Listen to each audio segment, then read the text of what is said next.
From the heart of Dubai, where tomorrow is being built today, to the world. Welcome to the CTO Show with Mehmet. Here, we redefine technology and reimagine possibilities. With Mehmet, delve into the riveting realms of AI, cybersecurity, and digital technology. Experience the thrilling highs and lows of startups. Immerse yourself in the spirit of entrepreneurship and witness the future of business innovation being written in real time. Now, without further ado, let's tune in and explore the future. Hello and welcome back to a new episode of the CTO Show with Mehmet. Today, I'm very pleased joining me from London, Richard. Richard, thank you very much for being on the show today. I like my guests to introduce themselves because I believe this is the best thing to do is to keep it for someone to introduce themselves. So, Richard, the stage is yours. That's kind, Mehmet. First of all, thanks for having me. I'm a big fan of the show. Big fan of the show. I think you guys are doing and bringing interest to a lot of areas that both cybersecurity and technology should have been talking about years ago. Thank you. Anyway, my name is Richard Hollis. I'm a director in a company called Risk Crew, where, as you said, we're over in London. I'm an American, so that I don't know. I bring that up in terms of my perspective of the industry. But at the end of the day, Mehmet, I'm an old dog. I've been doing this for over 30 years. Yeah, I don't know if I'm on camera, but my white hair alone should tell you that I've had a lot of, I've been in the business a long time. So I've got over 30 years of experience of doing things that are all process, not product, but process oriented, like risk assessments, policies, procedures, cybersecurity compliance, risk management, all the way through to red teaming and business continuity, disaster recovery. So I'm one of these guys who believe that, in cybersecurity is all about process, not product. And in fact, cybersecurity is an oxymoron. There's no such thing as a secure computer. Never was, never will be. The game is to identify, minimize, and manage the threats to the computer. So it's very much a process that position that I take to my profession. And I do this for clients. We run a consultancy here in London. We're small, but we've got a lot of very sophisticated clients who understand and apply cybersecurity. So we do everything, like I said, from pen testing to structuring compliance programs for them. I guess I think the only thing really worth bringing out is I've been doing it. I mean, I've not been talking about it. I've rolled up my sleeves and actually come up and design solutions for our clients. So it's not easy. I know that. And I don't think that's openly acknowledged and discussed a lot in business today. So that's the viewpoint. That's my perspective. That's what I bring to the table in terms of my where I'm coming from this and all the discussions I have. Great. Thank you again, Richard, for, being here today. And I think, we will try as much as we can together to dissect and discuss. And, the reason I keep, talking about cybersecurity and risks, by the way, which is, I know like it's an area where you focus also on, because it's not only responsibility of like one person or one company or one product. Like it's something that we need to keep talking about. I know like people might feel bored of it, and I will come to that. But let's start with something. When I was preparing for the episode, I've seen something you mentioned is that like cybersecurity is not actually doing what it's supposed to do. So why do you think, this way? And what led you actually to reach to this conclusion? Yeah. Okay. So I did say I've been doing this for 30 years. Mehmet, I'm probably tired, probably a little cynical. But moreover, I'm coming to an age where I look back on my career and I'd like to think I was a part of something that made a difference. And being in cybersecurity, from my mind, in technology, cybersecurity has been one of the sexiest places to be in the last 20 years. It just has. Everything's there. That's where the attacks are. That's where the edge of the sword is. And so I've been on the front lines. Like I said, designing cybersecurity, solutions and defense strategies for all kinds of clients. And I guess what I'm saying is I'm not particularly proud of what my industry has done, and I've been a part of that. I think we failed. Let me just say it simply. I think the cybersecurity industry has failed. It's failed to meet the challenges. And the industry, there's a lot of components to the industry, from vendors to, to enterprises that buy the solutions. But at the end of the day, I think I was talking to you before the session. It's clear that year after year, the number of breaches just skyrocket. And year after year, every business I know of is spending more and more and more on cybersecurity. And yet, every year, the number of breaches. The last thing I heard, that I think in the last 7 years alone, we've lost over 16 billion personal records. That's twice the number of people walking around on the face of the planet today. We've already lost twice as many records as there are people on the planet Earth. And I don't know that you could look at our industry and say we've done a good job. Not at all. It's just we haven't been fit for the task. And it's odd because other industries like safety, fire, life safety, for interest, where businesses had to adopt a framework to identify, minimize, and manage risk. They've done it. They've done it very successfully, but we just can't seem to do it in cybersecurity. And anyway, so I feel the industry has failed. It's failed to meet the challenges of the threat landscape, of the threat actors, of the threats out there today. And there's a lot of reasons, but I don't know. If I had to take them in order, Mehmet, I'd say the number one reason is our vendors, cybersecurity vendors. The products they sell us are not fit for purposes. They're not fit for what's out there on the threat landscape today. They sell us something. We're always buying cybersecurity products that were, maybe applicable to the threat landscape 2 or 3 years ago, but they're not applicable now.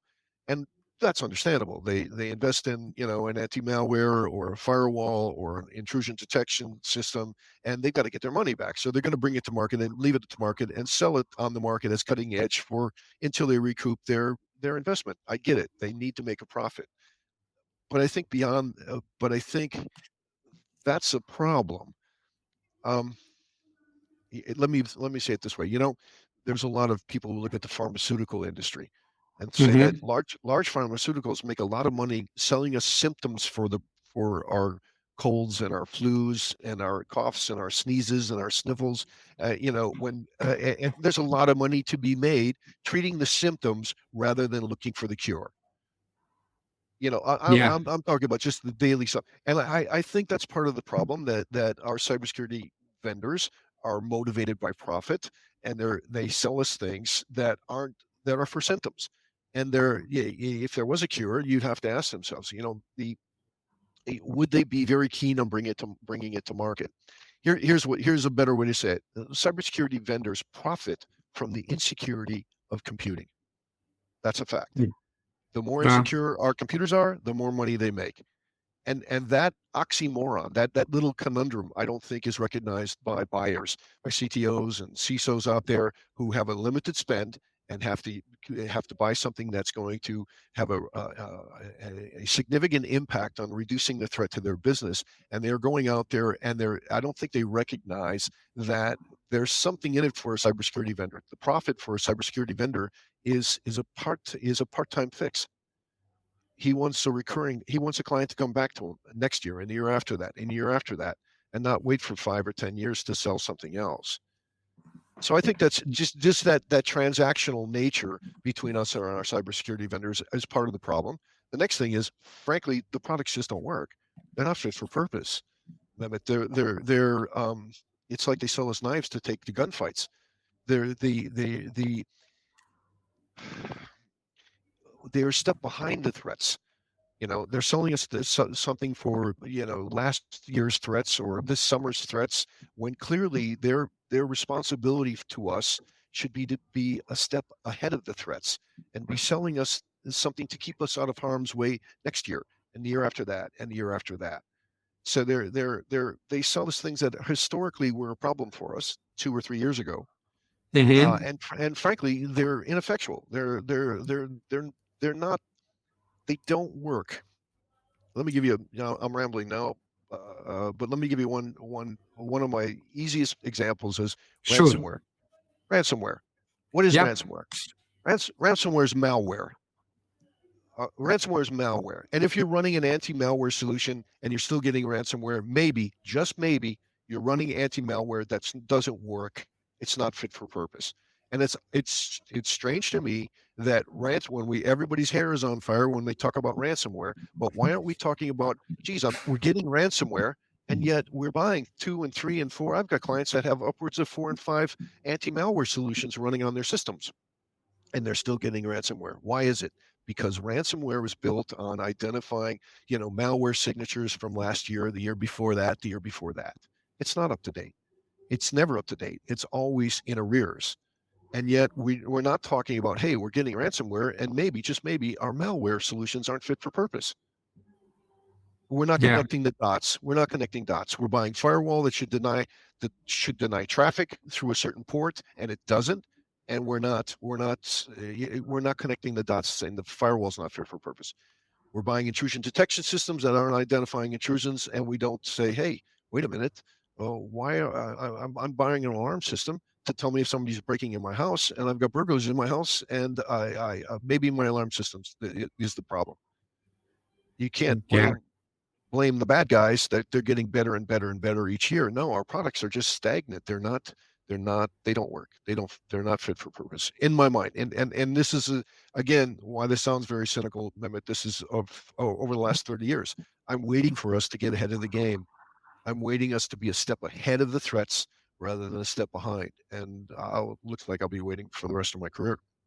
Oh, like this is very, I would say, thought-provoking, Richard, I would call it, because for someone I like to be, it's not on purpose because I want to please people, but I love to look at things in a logical way, right? So, um, because what you mentioned is logical. Now, I'm buying, to your point, products for hundreds of thousands, even sometimes millions of dollars or euros, pounds, whatever it is, and still, despite this, I'm getting ransomware attacks, I'm getting data breaches, I'm getting now, before we go into these, because I'm very interested to discuss more about, the vendor landscape with you, but you mentioned something about also, having the processes in place. So now someone might say, but hey, look, like there are plenty of frameworks. For example, there is the NIST framework, there's like some even standardization like the ISO 27001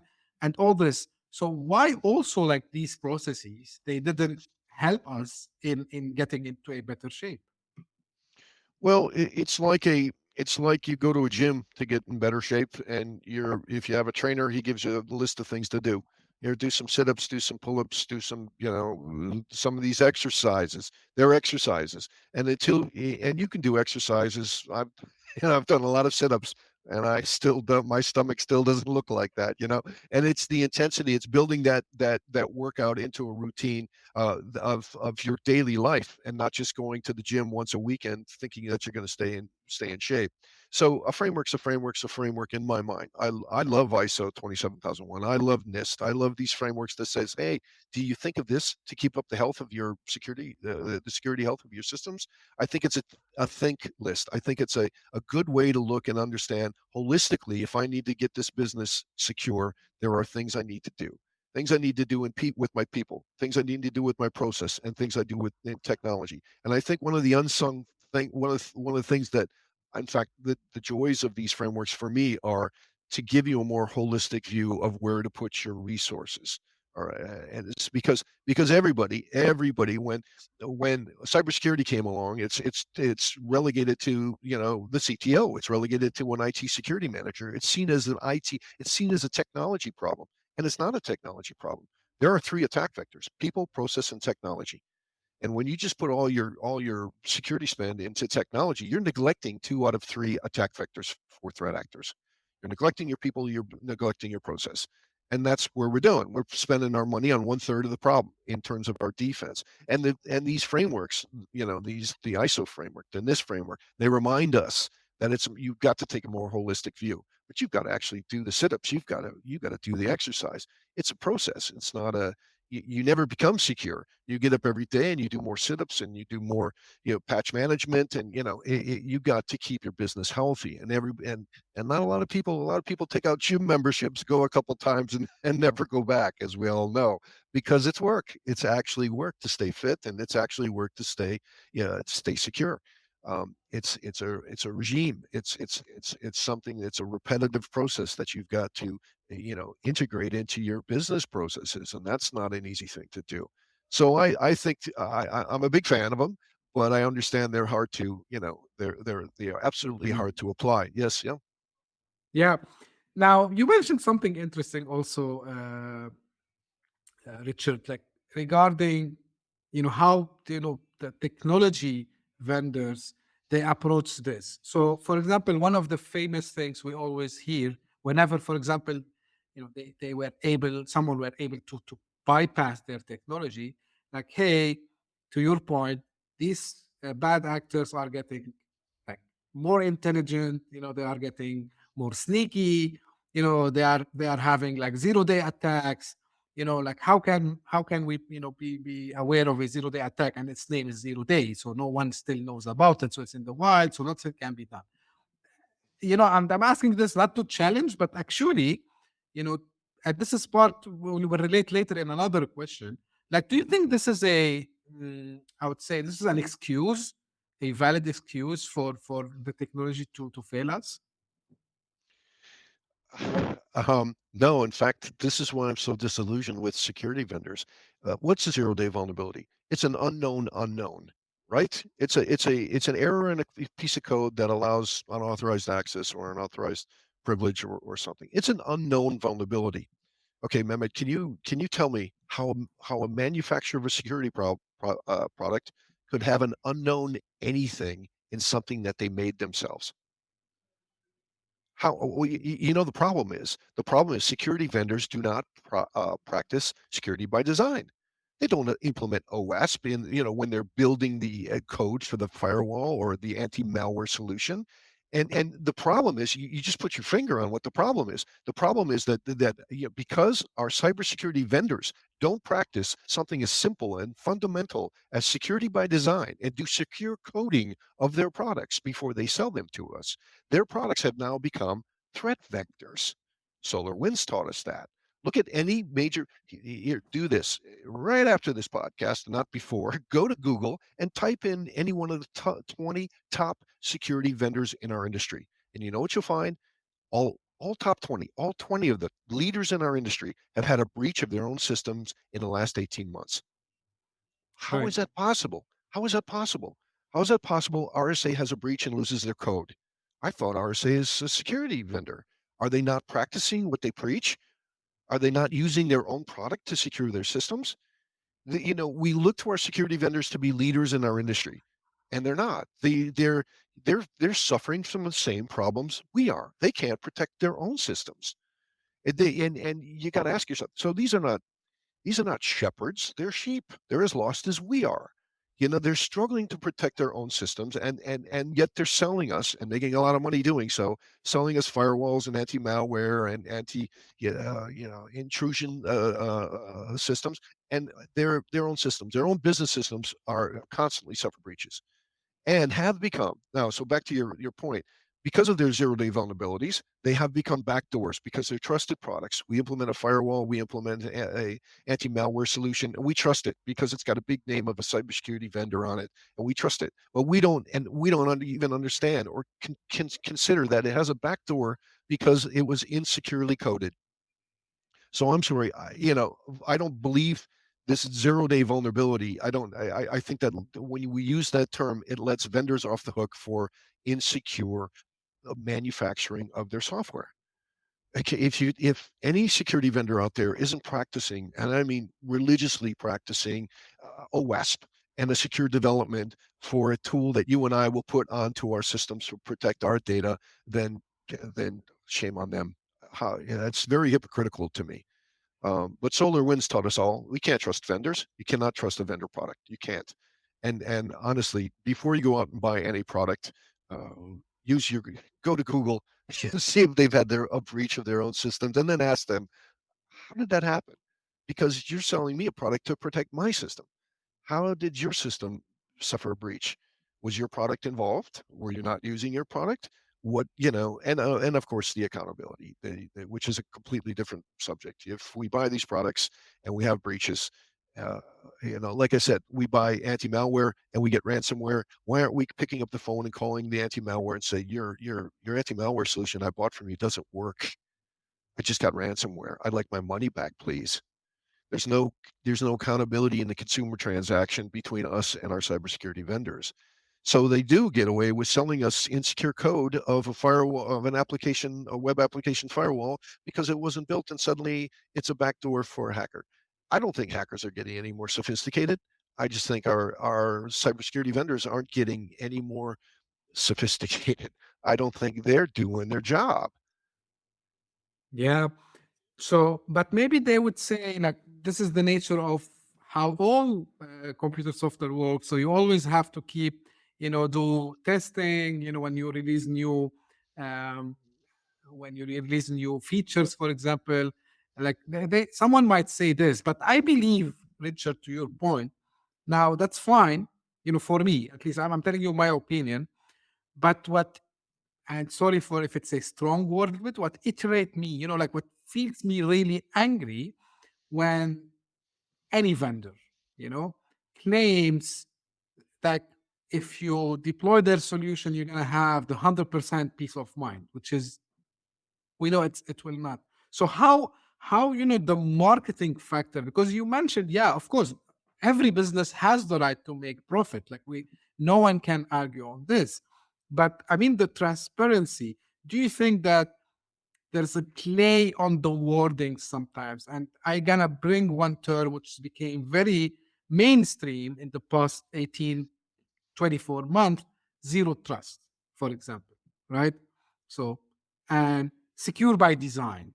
So, ca like, do you think they are exaggerating, these terms in a way that will, as an end user, as a business, line of business or decision maker in the IT or the security department, say, hey, look at these guys, they are saying this, secure by design, zero trust. Okay, I can trust them. Do you think like there is an exaggeration in the terms that they are using?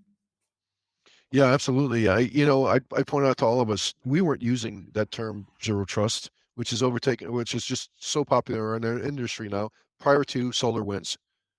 SolarWinds made us all understand that products and cybersecurity products, the more trusted they are, the more of a target they become.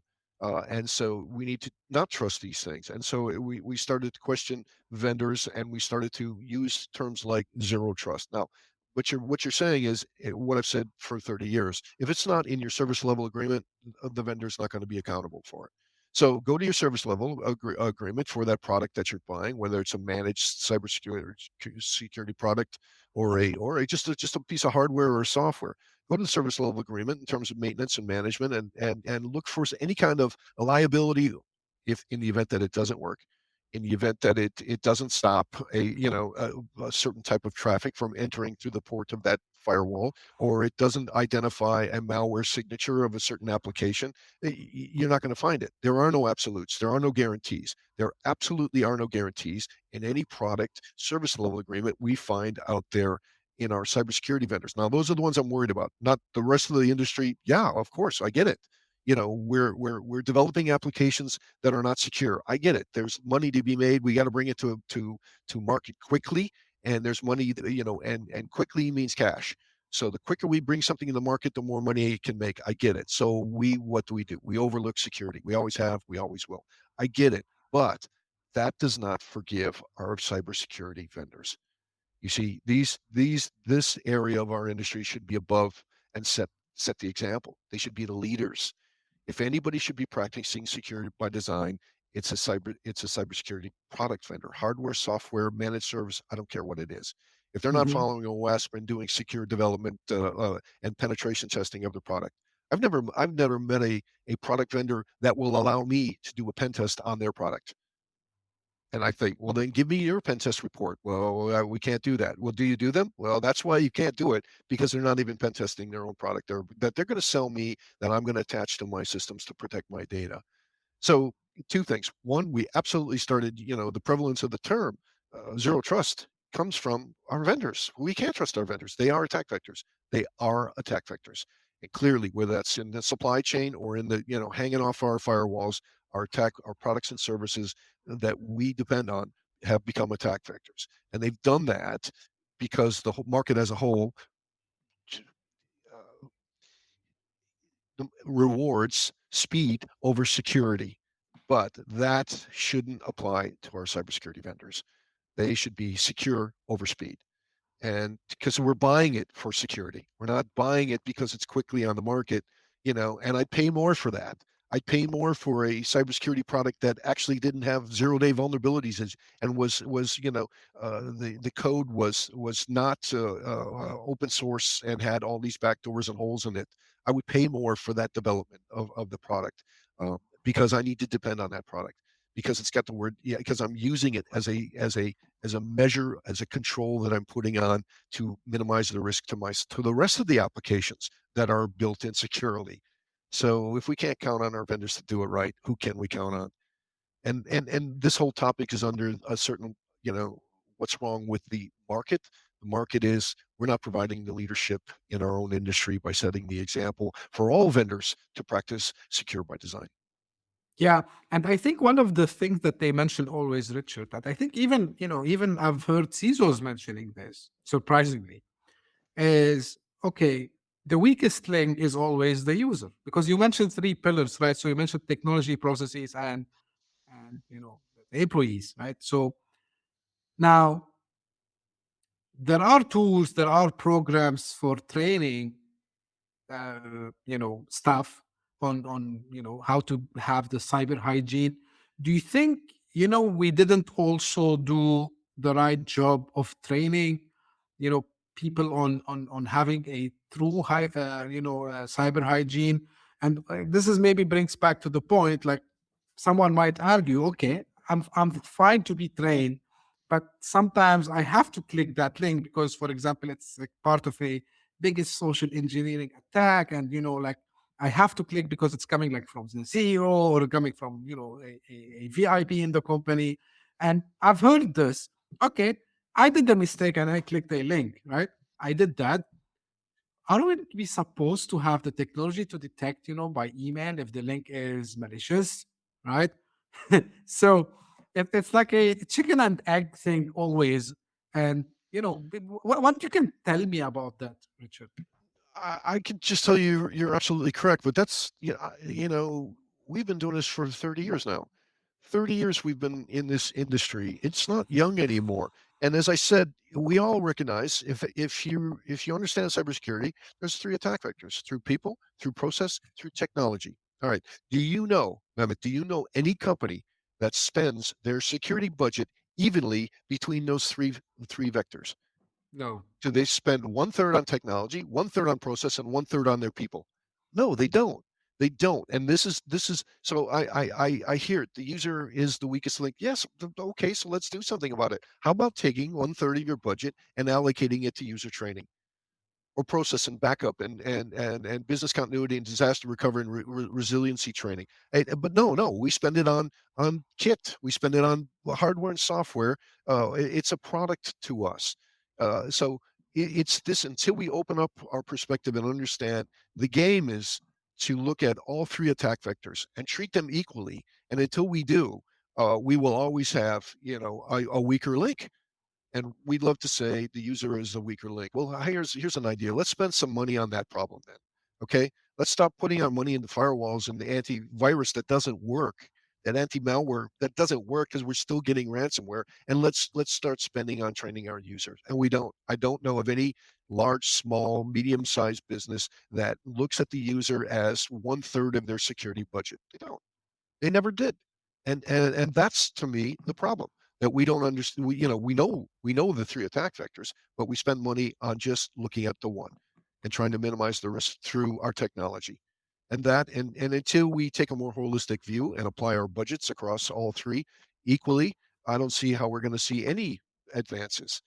And blaming the user is a way out. For instance, I talk to to CISOs who are spending 100 million whatever's in of their budget on technology, and 5,000 dollars whatever on a computer based training for their users.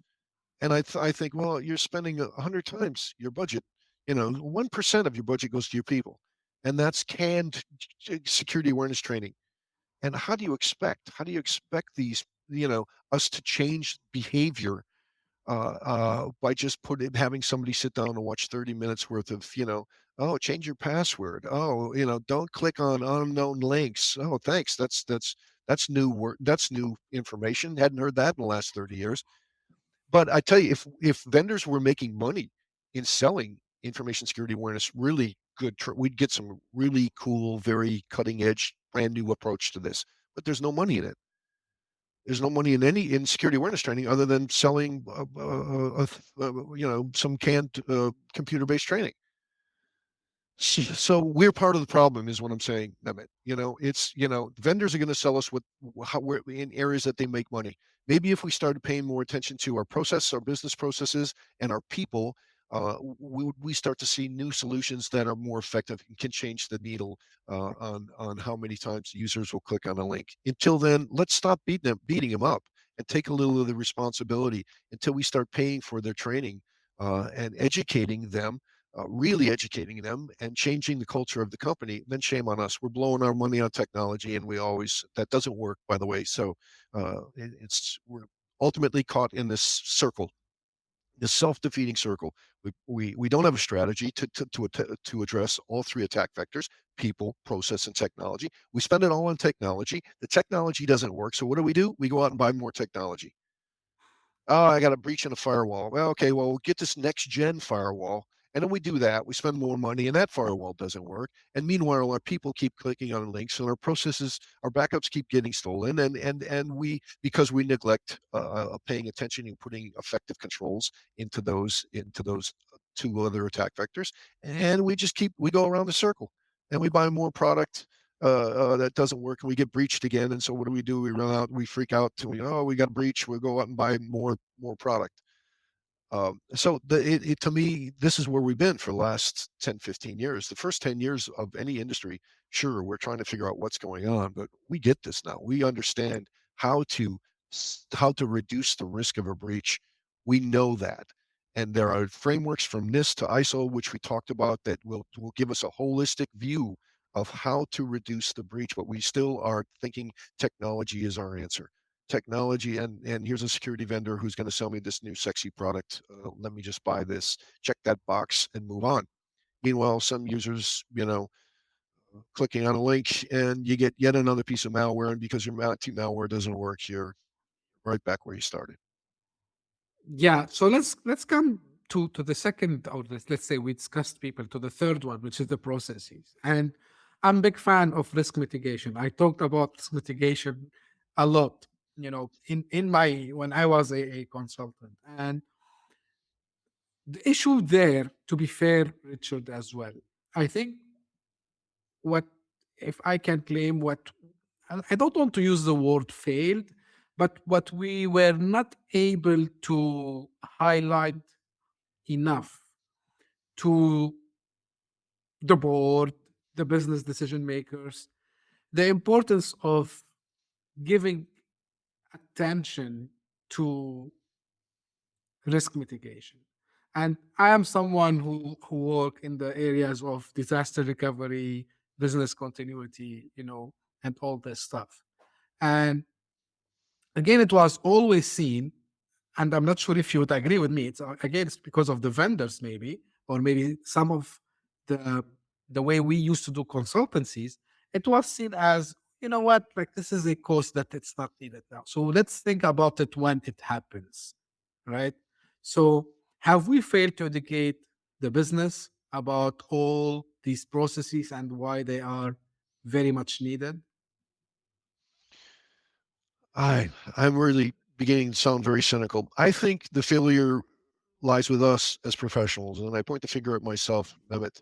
I think, when I was in school, I hate to do the long division, to actually calculate, So, and for me, when we talk about process in a business, we talk about more the fundamental that you just mentioned. Doing a risk assessment. Risk assessments Mhm. is the fundamental building block of everything you do in your cybersecurity program. And a CISO is so far removed from rolling up his or her sleeves and doing a hands-on risk assessment, identifying what's the asset, what's the value, what's the criticality of that asset, what's the location, who's the owner, what are the risks to that, what's the impact probability, the likelihood probability, what is what is the inherent risk, and if I add this control, what's the residual risk? That long division on one line for one asset in one piece of technology is rarely done to the degree that it must be done, much less for every new project, for every new web application, or every new acquisition or sale. Risk assessments are the fundamental element, of all of our cybersecurity, and yet you can tell me if you've seen them done right, and seen them done and used as a tool to actually identify, minimize, and manage the risk to that business. And it's like we don't want to actually do the long division and calculate everything, because that's a lot of, you know how long it takes to do a good risk assessment for a business, for much less a multi-million dollar business located in a multinational multi-million dollar business, much less just a florist, mom and pop.com selling flowers online, to do a risk assessment of what are my assets, where are they located, what are the threats, what are the probabilities of those threats happening. And so we neglect the process, the fundamental process that drives our business, and we neglect that in favor of going out to buy a product or a solution, and just assuming that we understand the risk to that information asset.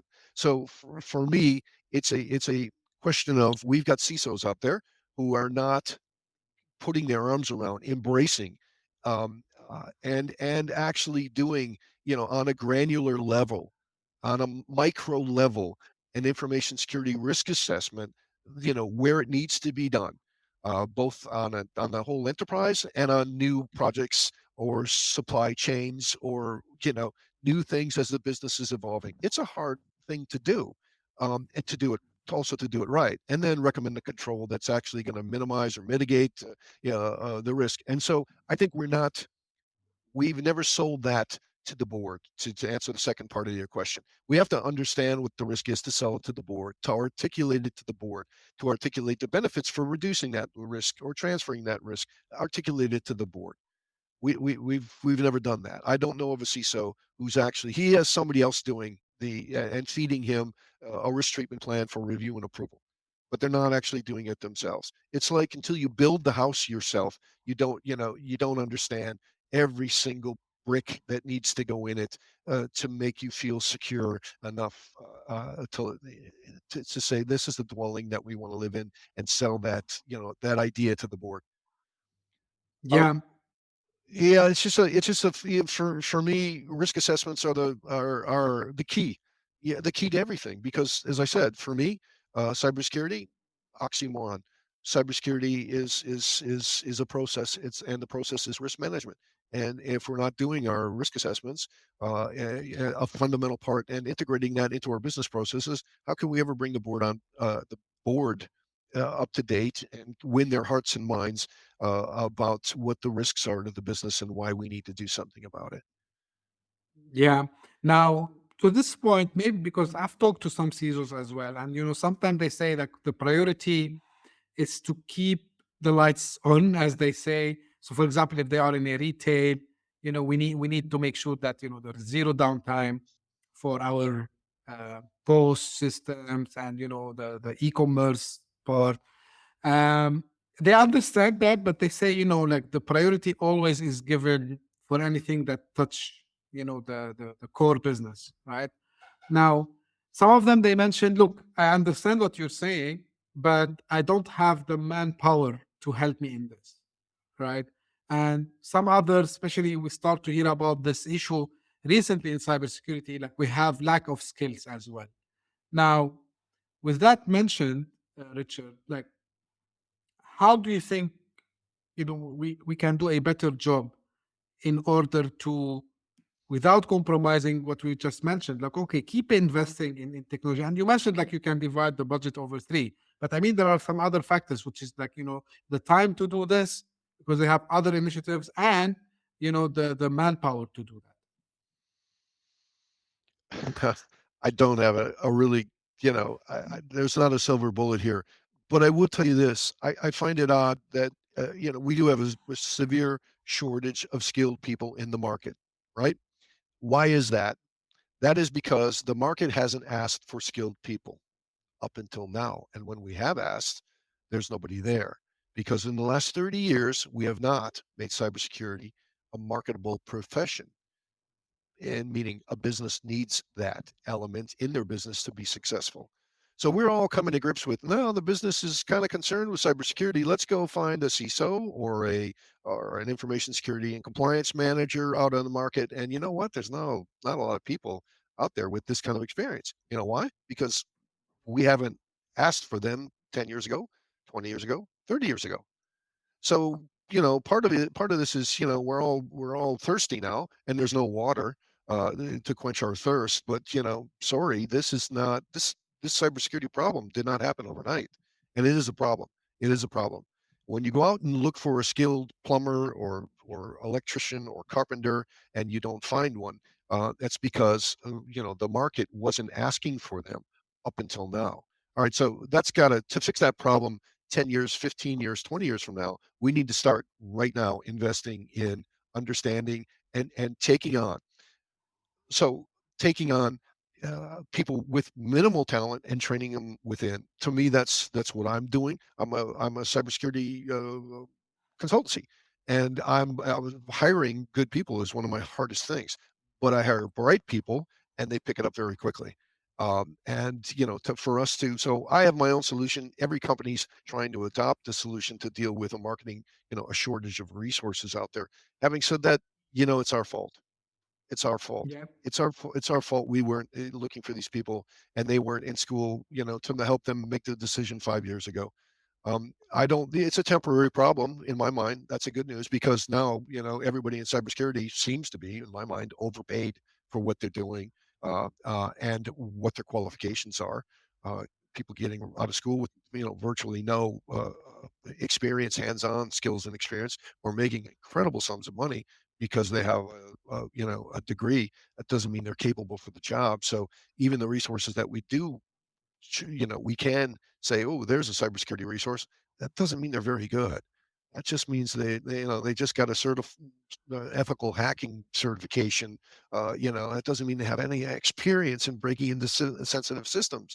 That just means they're at a place to start to learn. It's a tough problem. It really is, but it's come through neglect, our own neglect. How can we blame the market? It's the businesses that haven't looked for this and required it from the market that are to blame.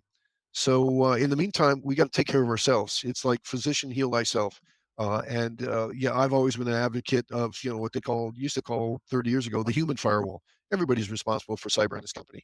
All we need to do is get leadership to communicate everybody's responsibilities, and everybody can equally take on this share. We don't need a cybersecurity department. We need employees that are cybersecurity aware. We need a board that puts money behind cybersecurity, controls. It's and that's a leader, and that of course. I do feel we are short of leaders who can articulate a way forward and blame it on, oh, we don't have anybody in the IT department who knows firewalls. Really? Yeah. Yeah. That's what they say. Yeah, it is. It is, and we end up, funnily enough, we end up blaming the technology that we buy to protect our IT systems. It's an odd thing, but I am part of big groups and who are struggling with this. Yeah, there are underqualified people out there, but in my mind, that doesn't mean we don't do anything right now, right here and now. Every business I've ever worked with has some incredibly talented people, and if they were sat down and said, you know what you could do to help the cybersecurity of this program, X, Y, Z, and pay them more, and rather than hire a whole department. But for me, let me just back up. The most important, if I could fix this problem, I'd start with secure coders to start generating secure applications that would reduce the level of our pain so significantly that the rest of us could take a breather. Because that, in terms of, I'm not looking for underskilled. The problem isn't underskilled CISOs or IT security managers. The problem year after year after year is we keep releasing code that's insecure with, as you mentioned, 0-day vulnerabilities. Shame on us. We're just raising the floodwaters around us. Yeah. Now it's something everyone in cybersecurity also they jumped on it, I would say, and everyone is mentioning AI and how AI would be able to help. Do you think really AI can help in fixing not the full problem, but partially maybe? I'm an old guy. How many times have I said this during this chat? I'm an old guy. AI, I've been looking at it for 3, 4, 5 years now, and forget all the science fiction I've written, but I've also seen threat, and our response to it. And what I've come to believe is AI will be, for me, a double-edged sword. Can it be used for attacks? Absolutely. I've seen it. I'm seeing it now. Whether that's Chat GPT phishing or and how evolved and sophisticated AI attacks will be, and AI tech defense. So it's like that, that yin and yang.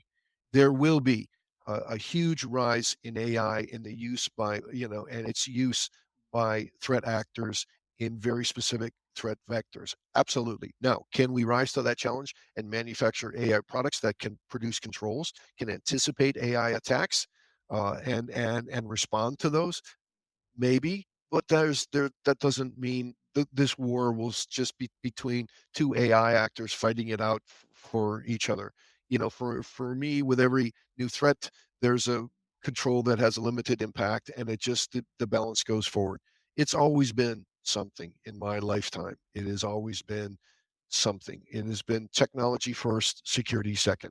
Wi-Fi. Everybody adapted Wi-Fi, and they went, "Oh, wait, 802 Wi-Fi is insecure." Okay, cloud. Cloud comes around. Oh, wait a minute, like cloud so easy. What great technology? Oh, wait a minute, it's insecure. It's always technology first, security second. So technology first. Here comes AI. It will, and it is currently being used as a very effective tool, attack tool, and it can be and will be, I'd like to think, used as a very effective defensive measure. Um, but that fight, for me, doesn't mean things are going to change significantly in terms of threat and threat response. It'll change the conversation. It'll change what CISOs and CTOs are talking about for the next 5 years. But it's just another weapon and shield, and they're made from the same technology, with the same technology base, which will be interesting. But I don't see a resolution.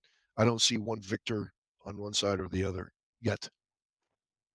Yeah, I agree with you. And by the way, like,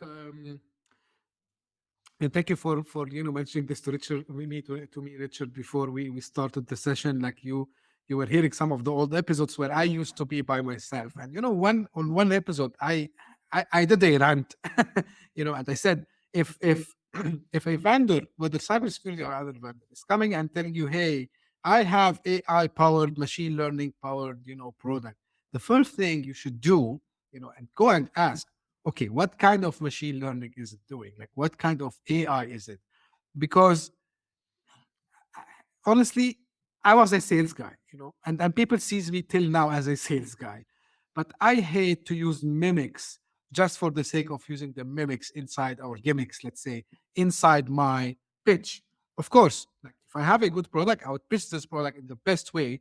But I love to give people a sense, if I'm using a piece of technology. So if I'm using AI, really, I would love to give them first what kind of AI I'm using, because AI, it's not chat GPT, of course. It's only like it has many things in the background. And second, what I'm trying to achieve with this. And to your point, and I think, which is not surprising to me, and I think it's not surprising to you, that the bad actors are more, I would say, advanced in using AI because they don't have to go and waste time in thinking how we're gonna market this because they are using it already Mhm, themselves, right? So mhm. now, one of my guests, like I hope he's still listening to me, Kareem Hijazi, once he mentioned to me, and I want to take your opinion on this. He said it's not only about like we spend a lot of money on the technologies. He said we spent a lot of money actually on defensive technologies while we should have spent also on offensive technologies. Do you think also like this is something which is underrated? I do. I really do. I think you made a really good point. I don't understand. For me, the internet is I'm an American. It's like the Wild West. The law on the internet is anybody who's powerful, whether that's in a consumer size, whether that's Google or Meta or Jeff Bezos or Amazon. For me, might is right on the internet, and I've always been shocked. There is no police force. There's no intergovernmental. There's law enforcement chasing down bad pedophiles and things, and okay, there's an element, and of course every government on the planet uses the internet for surveillance, but outside of that there is absolutely no framework of right and wrong, of good and bad, of legal and illegal activity on the web. And I cannot believe that we haven't taken a more offensive strategy to our web. You wanna launch a denial of service attack against my business at a very crucial time, on business, that I turn around and take your IP address and blow it off the face of the planet, kind of thing. I just don't understand how we haven't gotten more proactive in our security defenses. I don't get it. When there's literally nobody who would stop us doing that. That proactive defense, that proactive security. Now what I did see, interestingly enough, remember when we went from IDS, intrusion detection system, to an IPS, intrusion prevention? That technology came from an area of the world who was very offensive, and I thought, okay, this is great. We're changing the way that we go. But other than that, I just don't see how every business who we can see who's scanning our firewalls or reading our logs, or we can see that it's transparent on the web. And whether it's by, I'm sure it might be by proxy, it might not be a direct, but we could trace that down, and we could do the same thing and launch and be very proactive in intercepting that traffic and derailing that traffic, and I'll say it, turning that traffic around and putting it right back at the target that sent it. I don't get it. I'm all for that, by the way, because nobody else is looking after. It's not like we've got our world governments come together and launch a treaty that we're going to extradite hackers from Russia or this state, nation state, or that nation state. Nation states are one of the biggest offenders and threat actors, on the landscape today. So they're part of the problem. And given that, I don't understand how everybody's just on, say, you connect to the web, there are no promises. You do what you have to do to protect your business. Right, right. I you said like you don't think we're gonna see a solution in your career life, Richard, and I don't think also I will see. It's like a mouse and cat game that we people have to play. Hopefully, and not Still, I like to be on the optimistic side. How, I don't know. I have no answer how it will be, but I believe at some point people will become, and then when I say people like CISOs and CTOs and uh, technology and cybersecurity professionals, they will say, you know what, enough is enough. Like we've got enough of this, and like we need to do something about it because it's causing people fatigue, it's causing people stress. It's as you mentioned to your point about the number of records which was you know lost, right? So and here we go. Our lives became digital. Everything we rely on systems, and we cannot go like forever like this. And I agree with you on this. So let's hope that one day, very in the very near future, we will see a solution for this, right? So Richard, where tell me like what kind of services you offer and where people can find more about you. The company's called Risk Crew. Our website's riskcrew.com. And we do all these product agnostic services that we've been talking about, which is why I have such a strong opinion, obviously, from risk assessments, policies, compliance, GRC compliance programs, to ISO and NIST, and these best practices. as well as things like SOC 2 and GDPR and whatnot, and then move through to penetration testing. Web app pen test. We do really interesting red team testing, which is a lot of fun.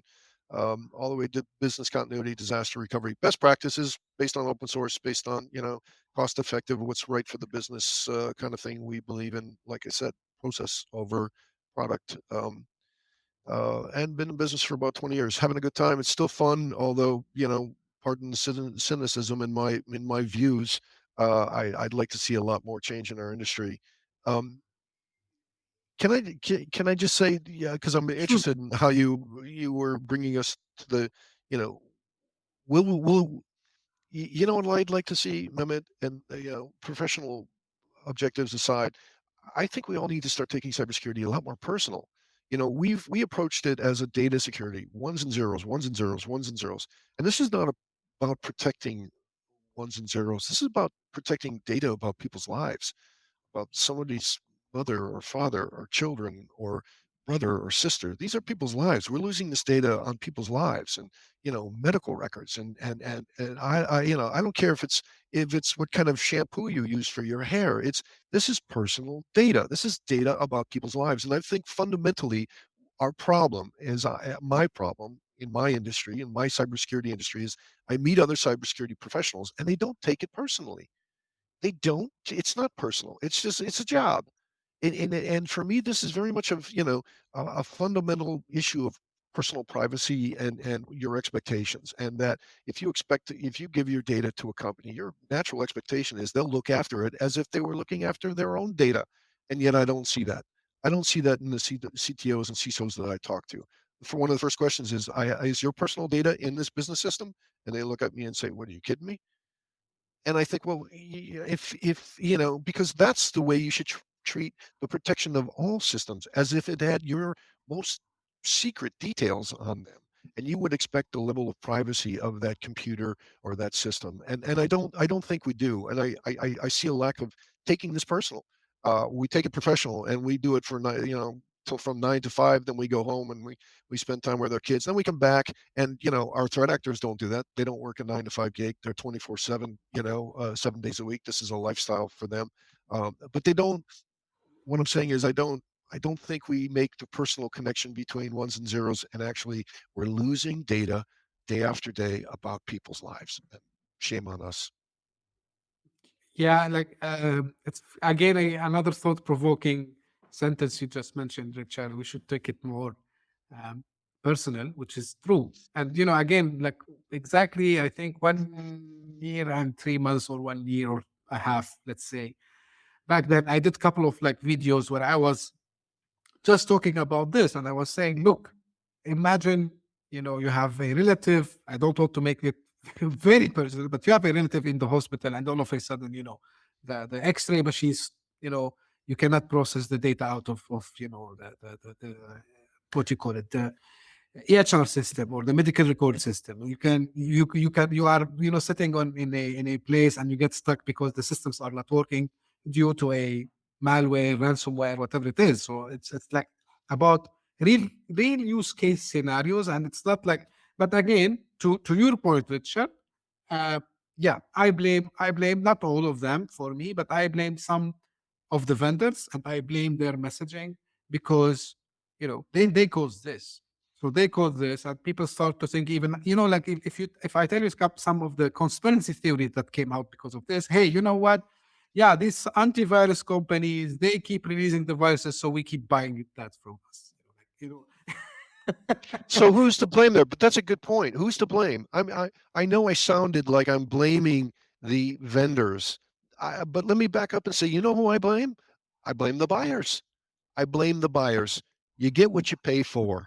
And maybe, just maybe, if people who bought cybersecurity products started to expect more and then started to demand more, that we get a change in the industry. Cybersecurity vendors sell us products that don't work. That's my opinion, because we buy them.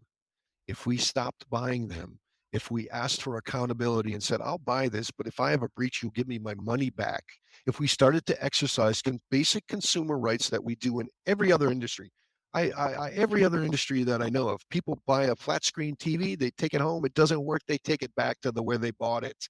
This does not work. If we did that in our own industry, we'd start to affect real change. So I just want to be very clear. I don't blame vendors for selling us products that don't work, don't like it, but I blame the people who keep buying them year after year after year. That's the source of change for me. That's the way to change the needle, is to start to expect and demand more from our vendors.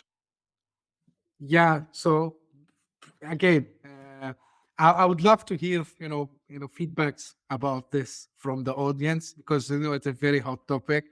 I hope that I have a lot of friends working on both sides. So guys, like you can just tell me, like, this is an open space. Send your comments to me. Let Mehmet off the hook. Yeah. Yeah, no, I'm fine. I'm fine. I say my opinion also, and I'm still stick to my opinion that some vendors are wrong. And yeah, to your point, like some decisions are taken wrong sometimes also as well. So nevertheless, Richard, like that really time flew, I would say. Like it was very, very intense, very fast, but yet very informative, episode today with you. I really appreciate, all your insights and all your experience that you brought today. And I will make sure that I will put, all the links. You want to say something? No, just to thank you again, Mehmet. I enjoyed it. I appreciate the opportunity, and I really appreciate the show. Thanks again. Keep up the good work. But thank you for having me. My pleasure. And guys, like again, if you have any questions, I would be putting, there is if you go to Spotify, you can see a question and answer section there, and your feedback, you can write it there also as well. Although the podcast is available on all podcasting platforms, you can reach out to me by email or LinkedIn, where I'm most active. I'll make sure the links that Richard mentioned, they are also in the show notes, so you can go there and check them. And again, thank you for tuning in, and we'll meet again in the next episode. Thank you very much. Bye-bye. Hit that subscribe button, share the show with your tech-savvy friends and fellow entrepreneurs, and leave us a review on your favorite podcast app. Your support means the world to us.